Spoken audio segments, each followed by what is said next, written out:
이사야, 하나님의 마음으로 있는 이사야 시리즈를 저는 1년 동안 잘 마쳤습니다.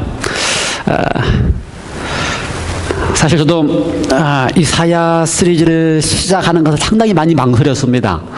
왜냐하면 제 자신이, 제 스스로가 이사야에 대한 자신이 없었기 때문에, 솔직히 말씀드리면, 저도 이사야를 이렇게 대학원에서 이렇게 이사야를 배워본 적이 없습니다. 또 이사야를 이렇게 강해로 이렇게 전체를 강해한 걸 제가 인터넷을 봐도 없어요. 또 제가 이사야를 읽어봐도 어렵습니다. 그래서 제가 이사야를 설교하는 걸 상당히 망설였습니다. 그런데 어떻게 1년이 지나오면서 이사야를 잘 마쳤습니다. 그랬죠? 제가 이렇게 하면서 제가 의도했던 것과 전혀 관계없이 생각하지 않고 전개가 됐습니다. 왜냐하면 타이틀을 하나님의 마음으로 읽는 이사야라로 정했기 때문에 그래요. 그래서 주석책이나 또는 우리 재림교회 주석도 마찬가지고요. 또 일반 주석책들과는 전혀 관계없이 전혀 다른 각도에서 다시 제가 이사야를 이렇게 볼 수 있도록 하나님께서 은혜를 많이 주셨습니다. 저도 감사해요. 그래서 제가 마지막 이사야를 이렇게 총 정리하고 또 우리 유현수 수사님의 제안으로 이사야 전체를 유튜브에 한꺼번에 묶어서 이렇게 하나씩 찾기가 제목이 너무 길어서 제목이 다 안 나온대, 유튜브로 하면. 그래서 그렇게 한꺼번에 다 볼 수 없느냐 이렇게 이야기를 해서 제가 이렇게 정리를 해가지고 1부터서 30개까지 이렇게 한꺼번에 다 들어갈 수 있도록, 그래서 하나님의 마음으로 있는 이사야만 치면 30편이 한꺼번에 쭉 다 나옵니다. 이렇게 정리를 다시 해서 제가 이렇게 올렸습니다. 저도 이렇게 들어보고 또 이렇게 체크를 하면서 제가 이렇게 했어요. 내가 다시 이사야를 또 설교할 수 있다면 아마 그때는 또 다른 각도에서 하나님의 마음으로 이사야를 다시 읽을 수 있겠다. 왜냐하면 제가 다루었던 부분이 66장 가운데서 한 40장 정도 다룬 것 같고요. 또 그 40장 내에서도 그 한 장에서 하나님의 마음으로 읽을 수 있는 부분은 한 부분밖에 제가 다루지는 못했어요. 그래서 제가 이렇게 이야기를 했습니다. 제가 다시 또 이사야를 강의를 한다면 또 다른 모습으로 하나님의 마음을 볼 수 있겠다. 그만큼 이사야가 풍성하고 풍부하고 또 하나님의 마음을 많이 느끼게 해주는 부분이 이사야의 말씀이었습니다. 여러분이 어떨지 모르지만 이제 파이널 테스트를 한 3주 연기해서 원래 시험이 연기되면 부담이 많아요. 시험이 연기되면 안 돼요. 그래서 시험은 무조건 빨리 끝나고 봐야 됩니다. 잘 나오든 안 나오든지 간에. 그래서 시험은 빨리 끝내야 되고 3주나 연기해서 부담이 많겠지만 여기 시험 잘 보게 준비하신 분들 많아요. 우리 최집사님이 자신하시는 1등감도 여기 있고, 우리 이태인 집사님은 저한테 이 유튜브 빨리빨리 올려주려고 또 우리 정규신 집사님은 글쎄요, 30개는 다 모르지만은 전주 거는 절대 안 잊어먹고 계시는 분도 계시고, 여기 황일세같이 젊으신 40대도 계시고. 그렇게 하면 꼭 마치 짜고 온 것처럼 같잖아요. 그렇게 하면. 쌤은 교회를 잘 안 참석할 때 지난 1년 동안에 저기 아리조나에 가셔서 제가 매 주마다 거의 유튜브를 보냈습니다. 그러니까 제가 오늘 잘 들었는지 안 들었는지 제가 확인할 수 있는 이태인 집사님, 이인경 집사님 아시겠죠? 그래서 아마 잘 들으신 것 같아. 자신있게 대답하시는 것 같으니까. 여러분, 제가 설교를 안 보고 하기 때문에 설교를 제가 안 준비하시는 것 같지만, 제가 지난 이사야 강의를 하면서 2권의 설교집을 만들었습니다. 2권. 이 정도면 설교 열심히 준비했죠. 2권의 설교집이 이사야 강의하면서 제가 기록한 건데, 저도 이렇게 쭉 다시 읽고서 이렇게 질문 만들면서 재미있게 잘 했습니다. 다음 주부터는 더 재미있는 강의가 시작됩니다. 뭔지 아십니까? 다시 보는 종교개혁. 저도 잘 어떻게 정의될지 몰라요. 그러나 어쨌든 재밌어 생각이 됩니다. 이렇게 역사는 간단하게 한 안식에만 다루고, 사실 5주에 걸쳐서 종교개혁자들의 핵심적인 기별, 그렇죠? 솔라 스크립처부터 시작해서 오직 성경, 오직 믿음, 오직 은혜, 오직 예수라고 하는 제목을 가지고서 하나님의 품성 중심으로, 하나님의 본질 중심으로 오직 믿음이란 말씀을 성경과 본질 중심으로, 그리고 종교 개혁자들이 이해했던 것과 오늘날 우리가 얼마큼 더 풍성하게 그 말씀들을 이해할 수 있는지를 살펴보려고 합니다. 여러분 기대 많이 하시고요. 아마 다시 보는 종교 개혁사는 2달을 안 넘으려 생각이 됩니다. 그러니까 너무 부담 갖지 마시고 다시 한번 핵심적인 기별들을 이해한다고 생각하시면서 함께 말씀을 살폈으면 좋겠습니다. 저도 안 해본 파이널 테스트를 설교 예배시간에 해야 되니까 기도하고 시작하겠습니다. 하나님 아버지, 오늘 우리가 이사야를 정리하려고 합니다. 주님 도와주셔서 그 크고 넓고 광범위한 이사야를 우리 마음속에 잘 정리되게 하여 주시고 이사야의 기별들이 우리 마음속에 남아있게 하여 주시옵소서. 예수님의 이름으로 기도드리옵나이다. 예, 감사합니다. 테스트 먼저 할까요? 정리 먼저 할까요? 테스트는 많이 안 하겠습니다. 저도 많이 안 해봤기 때문에 그냥 여러분이 공부 열심히 했다라고 이해를 하면서 하기로 하고요. 제가 이렇게 사실은 거의 해마다 성경을 이렇게 한 권씩 끝냅니다. 많이 했죠? 기억나는 거 뭐 있어요? 제가 처음으로 한 게 여호수아 했다고 기억이 나고요. 여호수아. 그다음 제가 이렇게 한 번은 구약하면 한 번은 신약을 이렇게 합니다. 그래서 여호수아, 사도행전, 시편 강해, 요한복음, 히브리서는 아직 안 했어요. 저보다 빨리 가시네. 아마 히브리서는 히브리서다만 이제 그 종교 기획사 끝나면 이제 해야죠. 그 다음에 또 뭐 있어요? 사사기. 그래서 좀 지난 10년 동안에 꽤 많은 창세기도 했고요. 요한복음, 사도행전, 그 다음 요한 1, 2, 3서 많이 했는데 제가 이렇게 한 권을 끝내고 다음에 사실은 총정리를 잘 안 했습니다. 한 번도 한 적이 없어요. 그래서 오늘 이사야 총정리를 하려고 할 때에 제 마음속에 사실은 저를 위한 총정리였습니다. 저를 위한. 왜냐하면 제가 설교를 준비하고 생각을 많이 하면서 이사야를 이렇게 누워서 딱 보면 어젯밤에도 뭐 이렇게 새벽 4시 반에 일어나서 누워서 있으면서 누워서 보면 이렇게 이제 이렇게 정리가 되거든요. 눈으로 이렇게 눈에 선하게 들어와요. 이사야가 이렇게 어떻게 된다. 근데 이걸 좀 여러분에게 하고 싶은 겁니다. 어떻게 하세요? 여러분이 이사야 그러면 지금 막연하잖아요. 1년 동안 우리가 했지만 1년 동안 30을 했기 때문에 막연했기 때문에 그래서 좀 이렇게 눈을 딱 감으면 이사야가 이렇게 탁 눈에 보이게끔 적어도 내가 좋아하는 이사야는 여기 있다. 나는 이사야의 이것만큼 내가 이번에 1년 동안 하면서 이것만큼 내가 참 좋아하는 이사야라고 하나 이렇게 딱 붙잡을 수 있도록 이해가 되십니까? 그래서 여러분이 생각하고 있는 이사야 이런 말씀은 나는 참 좋았다 하고 하는 것이 지금 목표고요. 저도 그래도 보면서 참 이게 참 이렇게 이사야를 전체적으로 그래서 오늘 제목이 뭐예요? 한눈에 볼 수 있는 이사야. 여러분 이사야를 66장이지만 이렇게 한눈에 딱 꿰뚫어 볼 수 있으면 좋지 않을까 하는 생각을 좀 해보았습니다. 쉽게 정리해 보겠습니다. 우리가 이사야는 몇 장으로 되어 있습니까? 손 들라 그러잖아. 우리 리스트해 주세요. 이거 쉬운 문제이기 때문에. 66장. 그 다음에 이사야 66장이 마치 신구약 성경의 전반부와 후반부로 나눠지는 것 같았기 때문에 전반부라고 하는 이사야는 몇 장으로 되어 있어요? 39장. 또 후반부로 몇 장으로 되어 있습니까? 27장, 40장부터서 66장까지. 부러워하지 마시고 실상 열심히 공부하세요. 공부 안 하고 이래요. 공부 안 하고 이런 사람이 꼭 있어요. 공부 안 하고 남 좋아하는 사람. 그렇게 해서 되었습니다. 그런데 이사야서의 전반부라고 하는 1장부터 39장을 이렇게 살펴보면 많은 내용들이 대부분의 내용들이 핵심의 내용을 보면 주로 무슨 내용입니까? 심판에 대한 들이 많이 나옵니다.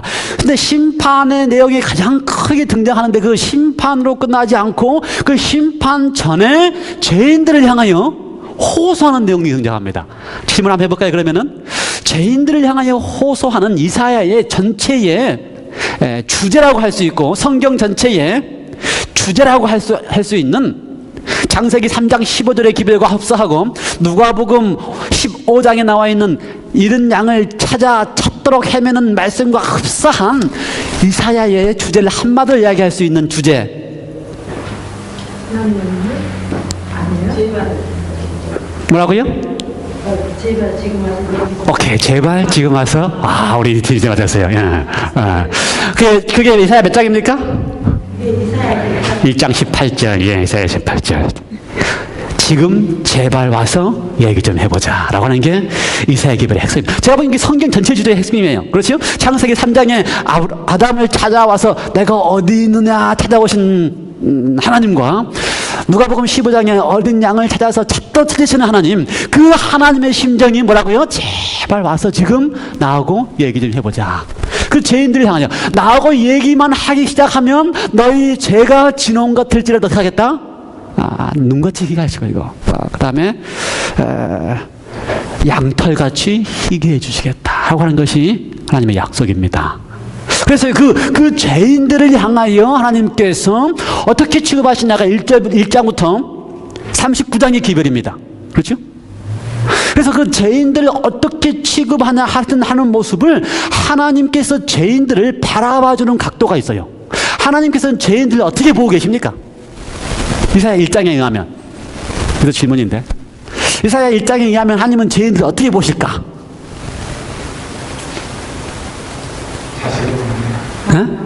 자식으로 본다. 오케이. 네. 맞아요.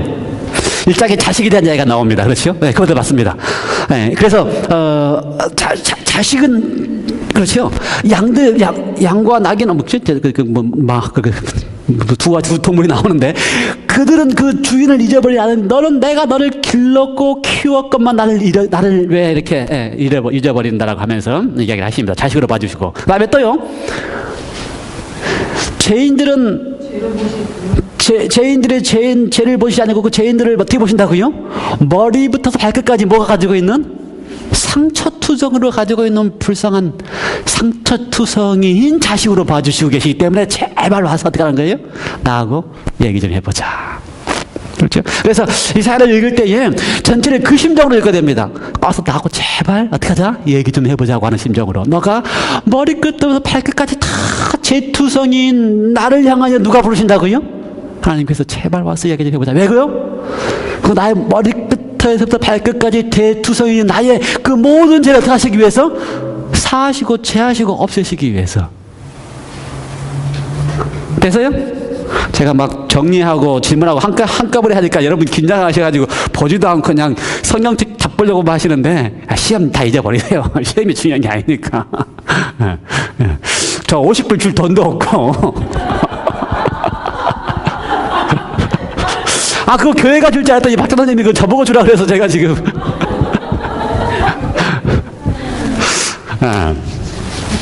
자, 또요. 그래서 지금 우리가 전반부를 1장부터 30까지 전반부를 정리하는 것입니다. 그래서 시작은 어떻게 했다고요? 죄인을 향하여 오라고 부르시는, 머리부터 발끝까지 상태투성인 죄인을 향하여 오라고 부르시는. 제가 좋아하는 설교 가운데, 제가 좋아했던 내용 가운데 성경 전체에 스토리라고 했던 설교가 있습니다. 스토리. 기억나십니까? 성경 전체의 스토리를 보면 마치 이사야 여기에 나와 있는 스토리와 같아요. 5장. 우리 이스템이 밤마다 직장 가셔서 이것만 들었나 봐. 밤새도록 잠 안 주무시고. 이사야 5장. 무슨 이야기예요? 포도원의 비유. 이번 한 번만 더라고 하는 포도원의 비유 이야기입니다. 포도원의 비유를 제가 참 좋아하는 이야기인데, 사실 성경 전체의 비유는 포도원의 비유입니다. 그 포도원 이야기가 어땠어요? 하나님께서 그 포도원을 위해서 하실 수 있는 모든 일을 다 하셨다고 표현되어 있어요. 그렇죠? 잘 가꾸고 좋은 열매가 날 수 있도록 땅을 잘 가꾸고 극상품 포도나무를 심어서 좋은 열매가 맺기를 기대하면서 다 하실 수 있는 모든 일을 다 하셨습니다. 그런데 왜 거기에 극상품 포도 열매가 안 풀고 무슨 열매가, 들포도가 열매예요? 맺혀요? 이유가 뭡니까? 제가 설명할 때 이유가 뭐라 그랬죠? 왜 그렇게 하나님께서 그렇게 하셨음에도 불구하고, 그러니까 그 포도나무 열매는 우리를 상징하지요. 우리를 위해서 하나님께서 하실 수 있는 모든 일을 다 하는데 우리는 아름다운 열매를 안 남기고 왜 뭘 맺힙니까? 들포도 열매를 맺힐까? 선택의 자유 때문에. 우리가 그걸 하나님에 대하여 선택하지 않고 있기 때문에. 예, 그렇게 제가 말씀을 잘 드렸어요. 그런데 그 전기를 쭉 하다 보니까 방법이 없어요. 다 실패입니다. 그렇죠? 아담과 하와에도 그렇게 잘 해도 실패고, 노아에게 그렇게 방주를 잘 구원해 줘도 또 나오니까 실패고, 다 실패입니다. 그래서 예수님께서 방법이 없어서 또 실패할 수 없기 때문에 직접 오셔가지고 뭐라고 표현했어요? 나는 포도나무, 너희는 가지다 라고 하시면서 뭐라고 그랬습니까? 붙어있기만 하면, 그렇죠. 붙어있기만 하면 절로 가시를 맺나니. 여러분, 가시는 우리가 애를 써서 맺는 게 아니고요. 어떻게 맺는 거라고요? 하나님의 은혜로 맺는 것입니다. 극상품 포도 열매는 우리 속에서 나오는 게 아니고 하나님의 은혜로 하나님께서 우리 가운데서 이루시는 것이 바로 극상품 포도 열매입니다. 우리의 삶의 열매입니다. 하나님께서 우리 가운데서 역사하셔서 열매를 많이 맺게 되시길 바랍니다.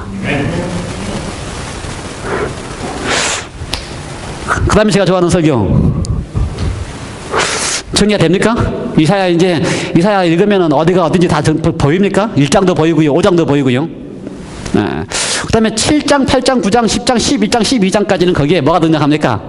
임마누엘 1, 2, 3가 등장합니다. 아주 또 참 하나님다운 모습이에요. 임마누엘 1, 2, 3.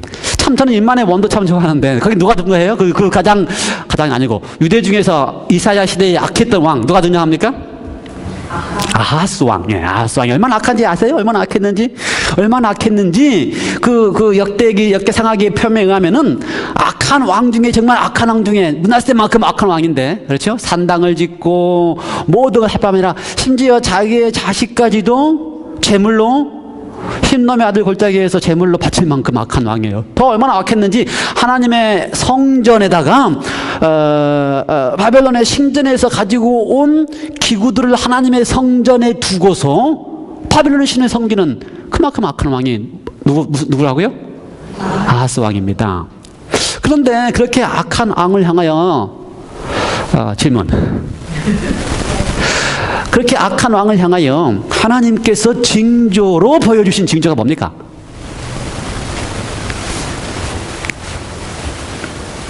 내가 너에게 징조를 구하라 했더니 징조를 아하스가 안 구해요. 나는 징조 필요 없다고 생각하는데, 그럼에도 불구하고 하나님께서 징조를 보여주시는데 그 징조가 뭐예요?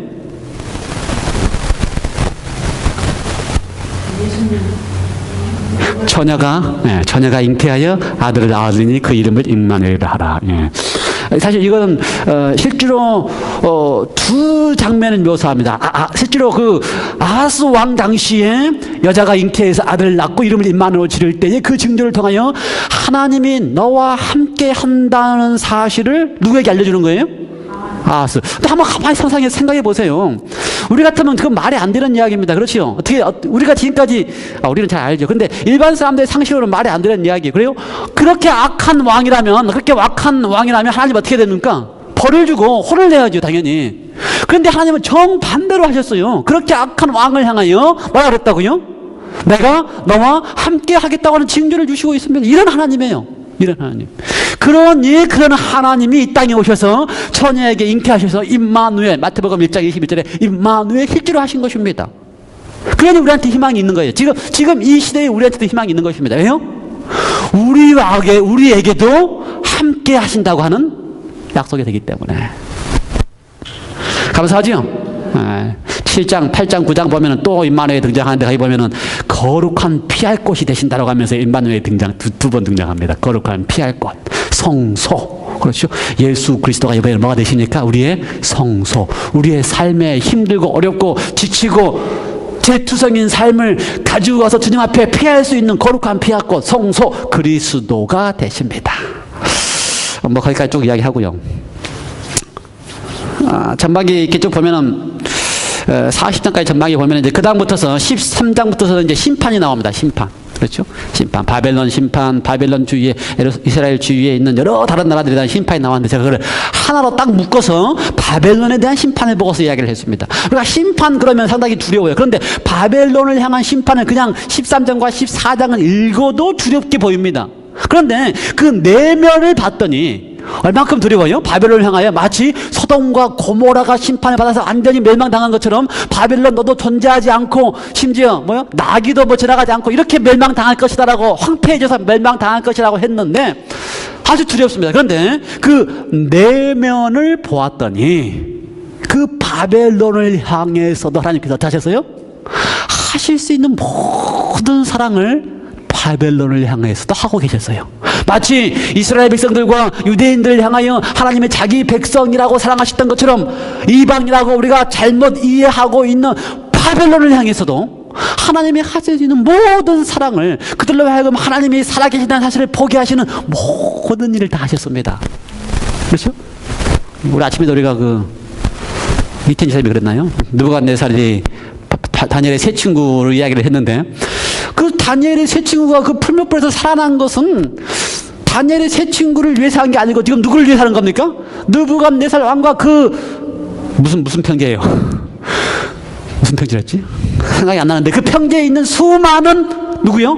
바빌론의 고위 백성들을 향하여 하나님께서 살아계신 하나님이라는 사실을 분명하게 보여주시는, 그래서 그 하나님은 다르다는 사실을 보여주는, 누구와 달라요?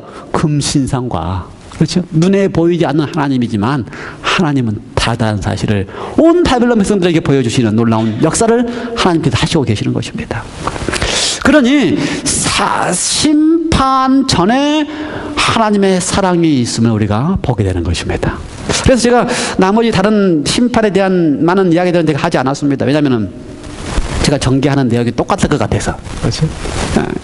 어느 한 심판도 하나님께서 더 이상 가망이 없어서 내버리시는 심판이 아니고 눈물 흘리시면서 안타까워하시는 하나님의 심판이라는 사실을 우리가 보고 알 수 있기 때문에 그렇습니다. 예, 그렇습니다. 우리가 1장부터 39장까지를 하나님의 심판이라는 모습으로 보았고요. 그 죄인을 향해 하나님의 호소라는 모습을 보았는데, 제가 좋아하는 성경 중에 하나가 30장에 나오는 성경입니다. 이사야 30장. 거기 보면 뭐가 등장합니까? 보지 마시고 공의라고 하는 이야기가 등장합니다. 하나님은 공의로우시다. 근데 하나님을 향하여 왜 공의롭다고 표현했어요? 두 가지. 하나님 공의로운 이유. 이제 뭐 상도 안 준다고 그러고 또 그러니 뭐 이제 선는 사람도 없네 이제. 이거 절대 잊어보지 마세요. 이거는. 이거 절대 잊어먹지 마세요. 제가 좋아하는 성경. 예. 기다리시고 또 일어서시는데 긍휼을 베풀시기 위하여 뭐 하시는 거예요? 일어나시고 은혜를 베풀기 위하여 기다리고 계신다. 예. 하나님이 우리를 향하여 긍휼을 베푸시기 위하여 기다리고 계시고 우리를 향하여 은혜를 베풀기 위하여 일어서신다. 그러므로 그런 하나님이 공의로운 하나님이시다. 이래야 하나님이 정말 공의롭지요. 이사야 30편 하나 스킵했네요. 이사야 25편 이 산에서 아주 멋있는, 제가 좋아하는 설교인데 뺏었고 다 제가 좋아하는 거예요. 이사야 25편 이 산에서 구약에 있는 두 산하고 신약에 등장하는 두 산 기억납니까? 구약에서 중요시하는 두 산은 무슨 산이에요? 모리아산과 시온산, 다윗의 시온산. 그 다음에 신약에 등장하는 두 산 무슨 산이에요? 감람산하고 골고다산, 갈보리산. 예. 그런데 그 이사야 25장에 등장하는 그 5가지의 놀라운 사건이 이루어지는 사건. 어떤 사건입니까? 온 인류를 위하여 뭘 베풀고? 연애를 베풀고. 두 번째는 뭐예요? 얼굴에 있는 휘장과 장막을 다 제하여주고. 세 번째는 뭐예요? 사망을 영이 멸하시고. 네 번째 뭐예요? 눈물을 제하시고. 다섯 번째 뭐예요? 수치를 제하시고. 이 5가지 일을 다 이루실 수 있는 이 산, 모리아산도 아니고 시온산도 아니고 감람산도 아니고 이 5가지 일을 다 이루었던 산은 어떤 산입니까? 골고다산, 갈보리산. 십자가에서 그리스도께서 우리를 위하여 사망을 멸하시고, 그렇죠? 우리에게 있는 이 하나님에 대한 오해에 가리워졌던 면박을 다 제하시고, 그렇죠? 우리를 초청하셔서 십자가에서 우리를 초청하셔서 만찬을 베푸시면서 그 탕자가 돌아와서 아버지가 탕자를 위하여 만찬을 베푸신 것처럼 우리가 다 하나님 앞에 탕자에 든데 하나님께서 우리를 위하여 만찬을 연애를 베풀어 주시고 우리의 죄의 수치를 다 제거해 주시는 일을 이 산에서 몇 장이요? 25장. 이 정도 하면은 전반기가 다 정리가 됐습니다. 39장까지. 그러니까 죄인을 찾으러 오시고 그 죄인을 위해서 이 산에서 다 이루시고 이 산에서 공의를 베푸시는데 기다리시며 은혜를 베풀고 긍휼을 베푸시기 위하여 일어서시는 그 하나님의 모습을 우리는 그 지금까지 두렵게 느꼈던 이사야의 장면에서 어떻게 본 거예요? 하나님의 은혜와 긍휼을 거기서 보았습니다. 후반기 40장부터 정리를 하면요. 66장까지. 후반기는 상당히 신학과 비슷하게 전개가 됩니다. 그래서 후반기는 뭐가 많이 등장합니까? 예수님의 삶에 대한 장면들이 참 많이 등장합니다. 그래서 이 후반기에 등장한 예수님의 삶을 우리가 가장 잘 아는 성경 가운데 예수님의 십자가의 모습을 가장 잘 등장한 장면이 이사야 몇 장입니까? 그냥 쉽게 그가 찔림은 우리의 허물을 인하며 그가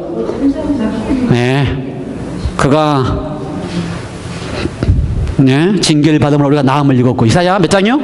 53장. 이렇게 하면 딱 얼굴, 이 성경의 정체를 보여야 됩니다. 그렇죠? 전반기에 보였고, 후반기에 신약의 핵심인 예수님의 삶에서 가장 핵심인 십자가의 장면이 등장한 게 이사야 몇 장이다? 53장. 이사야 53장이 잘 설교가 안 올라간 것 같은데, 어쨌든, 53장이다. 그 다음에 그 53장뿐만 아니라, 그 재밌는 사실은요, 이사야 40장부터 66장까지 전개할 때에 이사야의 그 전개하는 이사야의 글의 톤이 완전히 달라집니다. 그렇죠? 그러니까 39장까지는 우리가 거기만 읽어도 상당히 두렵고 무섭게 느껴지는데 40장부터 들어가면은 하나님에 대한 모습을 완전히 다른 모습으로 등장시킵니다. 그래서 그 40장부터 쭉 보면은 가장 많이 반복되는 이야기가 나와 같은 신이 없다라고 등장을 해요. 난 다른 겁니다. 달라요. 그렇죠? 그래서 우리가 하나님이 왜 다른가에 대한 분명한 확신을 이스라엘 통해서 가지고 있어야 됩니다. 그렇죠? 하나님은 다르다. 다른 신들과 다르다. 하나님은 창조주이기 때문에 다르고, 하나님은 용서하시는 분이시기 때문에 다르고. 그 가운데 제가 좋아하는 그 하나님의 세 가지 표현이 있어요. 내가 너를 향하여 나의 종이라 부른다. 그렇죠? 아니면 나의 친구라 부른다. 또 뭐가 있죠? 나는 너의 구속자다. 이런 표현들이 나옵니다. 몇 장이 나올까요? 3장, 4장 이렇게 등장하죠. 3장, 4장에 등장하는, 그렇게 등장하는 아주 그게 멋있는 하나님께서 우리를 향하여 부르시는, 너는 내 종이다 부를 때에 우리는 잘못 이해하면은 하나님 우리를 종이라고 부르면 뭐라 그래요? 꼼짝 못하고 하나님 앞에, 꼼짝 못하고 순종해야 되는 그런 관계로 아는데, 하나님이 우리를 향하여 내가 너를 종이라라고 부르는 그 순간에 그거는 무슨 말이라고요? 하나님이 나의 모든 것을 다 책임지고, 그러니까 이 종과 주인의 관계는 이렇게 언약을 맺는 관계인데, 언약을 맺을 때 종은 힘이 없어요. 누가 다 전적으로 언약을 맺어줘요? 주인이 다 맺어줍니다. 그래서 아브라함과 하나님의 언약을 맺을 때에 동물을 딱 잘라가지고 그 동물 가운데 지나가게 하셨는데, 사실은 두 사람이 계약 맺는 사람이 다 지나갑니다. 그런데 아브라함하고 하나님하고 계약 맺을 때는 아브라함은 안 지나갔어요. 하나님이 다 혼자 지나가셨습니다. 하나님이 다 약속하시고 그 약속을 다 지키시는 분이 하나님이시에요. 그리고 뭐라고 불러요? 너는 내 종이다. 그 이야기는 뭐예요? 나는 너에게 언약을 맺을 뿐만 아니라 내가 그 언약에 충실하게 그 언약을 지키는 하나님이라는 사실을 우리에게 보여주시는 모습입니다. 질문 하나 해볼까요? 거기 보면 하나님께서 우리를 향하여 나는 너를 구속하는 구속주다라고 이야기를 했습니다. 근데 이 구속주라고 하는 말을 가장 잘 표현한 신구약 66권 가운데 가장 구속주라는 말과 흡사하게 가장 잘 표현한 내용이 들어있는 성경은 어딜까요? 룻기. 왜 그래요? 구속주라고 하는 말 뜻이 뭡니까? 기업을 물을 자라고 하는 뜻이다. 아마도 이태인시대에 상 줘야 되겠네. 다 맞아버리네. 우리 문집사님이 밀리네. 예. 구속주라고 하는 뜻이 뭐라고요? 기업 물을 자다라고 하는 이야기입니다. 기업 물을 자라고 하는 이야기가 구속주라. 하나님이 우리를 향해 나는 너의 구속주다라고 하는 그 의미는 나는 너의 기업을 물을 자다라고 하는 이야기인데 좀 어렵죠. 한국말로 이야기하면 무슨 말이에요? 저 쉽게 얘기하면 모든 것을 다 책임지는 사람이다. 난 널 모든 것을 책임지는 사람이다. 룻이 그렇죠. 나오미와 두 가부가 할 수 없는, 아무것도 할 수 없는 사람인데 누가 책임져요? 보아스가 내가 모든 것을 책임지는 구속주, 기업 물을 자라고 한 것처럼 하나님께서 우리를 향하여 나는 다른 모두가 다른데 나는 구속주다. 나는 너를 책임지는 기업물을 자. 너의 모든 것을 책임지는 기업물을 자다. 이렇게 40장부터 44장, 45장까지 전개를 해 나갑니다. 거기서 아주 주옥같이 아름다운 말씀이 거기 들어있어요. 이 대답은 우리 김혜희 집사님만 하셔야 되는데, 두려워 말라. 내가 너와 함께함이라. 놀라지 말라. 나는 너의 하나님이 됨이라. 이사야 몇 장이에요? 41장. 예, 우리 김해 입사님이 가장 좋아하신다고 하시는 표현이 이사야 몇 장이라고요? 41장. 예. 그래서 40장부터는 톤이 달라져서 뭐 이사야 가운데서 좀 멋있는 말을 찾으려고 하면 어디서 찾아야 됩니까? 전반기 찾으면 안 돼요. 어디서 찾아야 돼요? 40장부터 찾아야 돼요. 예를 들어서 40장이면 독수리가 올라간 것 같이 내가 너에게 뭐 그런 말씀도 있죠. 새롭게 한다고 하는 표현이죠. 그건 40장 마지막이고요. 두려워 말라는 41장이고요. 그 다음에 너는 내 것이라고 한 것은 40 몇 장입니까? 43장? 맞아요? 네, 저도 조금 헷갈리네. 네. 그래서 정말 이사야 가운데 정말 주옥 같은 말씀이 어디 있다 그러면 어디서 찾아야 됩니까? 40장, 41장, 42장, 43장에서 찾아야 됩니다. 네, 그래서 그게 어디 있을까? 그러면 거기서 찾으시기 바랍니다. 그래서 이렇게 이사야 40장의 이 앞부분에 하나님이 완전히 다른 톤으로 나와 같은 신이 없다라고 이야기를 하시면서 그 하나님이 고난받는 하나님, 하나님이 고난을 받는데 이거는 말이 안 되는 소리거든요. 신이 고난을 받는데 이거는 말이 안 되는 상황. 모든 사람들이 신을 믿을 때는 어떤 신을 믿어요? 능력 있고 대단하고 이런 신을 믿지 고난받는 신을 안 믿어요. 그런데 나는 다르다고 하는 하나님은 고난받는 하나님이세요. 그게 이사야 53장 이야기입니다. 그렇죠? 하늘을 버리시고 이 땅에 오셔서 우리의 모든 죄를 위하여 친히 고난받는 하나님.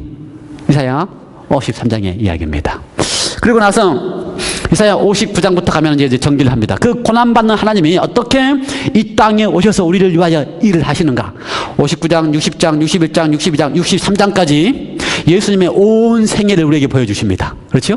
59장에 보면은 두 팔을 벌려서 이 세상의 죄인을 위하여 감당할 수 있는 사람이 중보자가 아무도 없으므로 친히 당신이 두 팔을 벌려서 어떻게 하셨다? 중보해 주셨다. 이렇게 시작하셔서 59장, 60장이 되면 그 중보자가 빛으로 이 땅에 오십니다. 빛으로. 그렇죠? 그래서 60장에 빛이 등장합니다. 빛으로 오셔요. 빛으로 오신 다음에 61장에 가면 어떻게 합니까? 뭐라고요? 예. 61장이 뭐예요, 다시? 61장이요? 예. 영광을 나타내신 하나님. 아니 그게 기름을 그렇죠. 기름 부은 자. 60장 맞아요? 예. 영광을 나타내신 하나님. 예, 기름 부을 자가 등장하지요. 그러니까 빛으로 이 땅에 오신다고 하는 것은 그 두 팔을 벌리서 우리를 위하여 구원을 이루신다고 하시는 그 약속을 임마누엘로 이루시고요. 그 임마누엘의 공생애를 처음 시작하면서 61장의 말씀을 인용하십니다. 누가복음에 인용하셨어요. 그것이 뭡니까? 제가 맞게 했습니까? 61장? 네, 거기 보면 뭐가 등장합니까? 하나님의 영이 내게 기름을 부으시면 내가 뭐 한다고요? 가난한 자에게, 눈먼 자에게 다 일 하시는 공생의 첫 시작하시는 예수님의 모습이 등장합니다. 그리고 나서 62장에는 뭐 등장하지요? 예, 쉬지 않고 일하시는 하나님. 그 62장의 사건을 보면은 예수님께서 공생일을 시작하시면서 하셨던 일이 거기 등장합니다. 어떤 일을 하시는지. 그렇죠? 베푸시고, 쉬지 않고 영혼을 위해서 찾아다니시고, 그러한 일들을 거기에 62장에 등장하고요. 63장에 가면은 그렇게 쉬지 않고 일을 하셨던 하나님이 63장에는 어떤 일을 하십니까? 포도즙 틀을 밟으시는 하나님. 그렇죠? 그래서 빛으로 이 땅에 임만을 하신 다음에 62장에 가서 뭘 하십니까? 공생애를 시작하시는 첫 선포를 하신 다음에 63장에 가셔서 실제로 쉬지 않고 우리를 구원하실 일을 하신 다음에 63장에 가서 어떻게 해요? 포도즙 틀을 밟으면서 그분이 겟세마네 기도하시고 십자가에서 온 일을 위하여 포도즙 틀을 밟으시는 예수님의 모습이 거기에 등장합니다. 59, 60, 61, 62, 63장까지 그냥 다 끝났어요? 정리가 됩니까? 예.